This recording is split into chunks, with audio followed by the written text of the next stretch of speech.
Welcome to એન્જનીઝ vlog. તો લાલુ ફરવાડ અમદાવાદ જવાનો તો તેના માટે મેં ચા બનાવતી છે. એલચી અને આદુવાળી ચા બનાવીએ.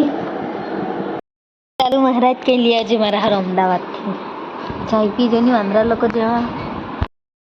તો ગાઈઝ મારા સોફાના કવર બહુ ખરાબ થઈ ગયેલા હતો એટલે મેં છે ને સોફાના કવર ધોઈ કાઢ્યા છે અને સુકાવવા માટે પણ નાખી દીધા છે.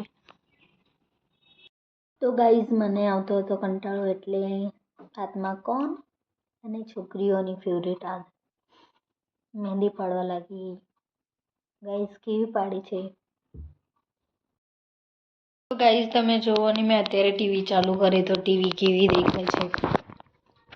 એ દેખાતું જ નથી. કેવી દેખાય? કશું દેખાતું નથી. ટીવી લાગે છે ટીવી અત્યારે ટીવીનો એન્ડ આવી ગયો છે. અત્યારે નવી ટીવી લેવી જ પડશે. તો ગાઈઝ મમ્મી ભાત કાપવામાં બિઝી હોવાના કારણે કપડાની ઇસ્ત્રી મારે કરવાનો વાર આવી ગયો છે એક જોડી. તો તારક મહેતા જોતા જોતા હું ઇસ્ત્રી કરું છીએ.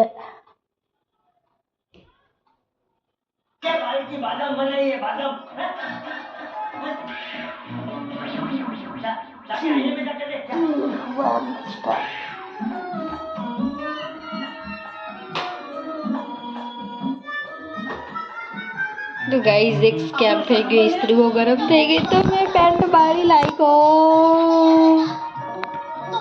આ જોવો નહીં તમે લોકો, ઇસ્ત્રીનું નિશાન પડી ગયું. ખબર ના પડે તો સારું, નહીં તો વાત લાગી ગઈ આપણી. તો ગાઈઝ મેં રેડી થઈ ગઈ છે સબ્જી મંડીમાં જવા માટે. ગાઈઝ મેં બધાને પૂછી જોયું પણ કોઈ આજે રેડી ન થયું એટલે મારે એકલી જ જવું પડશે સબ્જી મંડીમાં. યાર બહુ કંટાળો આવે છે એકલું એકલું જવાનું, પણ જવું પડશે. તો મળીશું. તો ગાઈઝ મેં સબ્જી મંડીમાંથી આવી ગઈ છે અને આટલી સબ્જી ખરીદી છે. બહુ ભીડ હતી. સોરી ગાઈઝ, તમને મેં સબ્જી મંડીનું વ્યૂ ના બતાવી શકી કારણ કે બહુ પબ્લિક હતી એટલે ફોન પકડતા જ ના ફાવ્યું. તો ગાઈઝ અમે શનિદેવે દર્શન કરવા માટે ગયા હતા અને દર્શન કરીને જસ્ટ આવ્યા છે. બટ હજુ મારું બહુ કામ બાકી છે.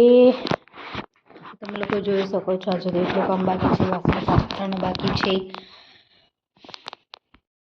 આઈ હોપ ગાઈઝ તમને જો મારો વિડીયો ગમ્યો હોય તો લાઇક, શેર અને સબસ્ક્રાઈબ કરજો.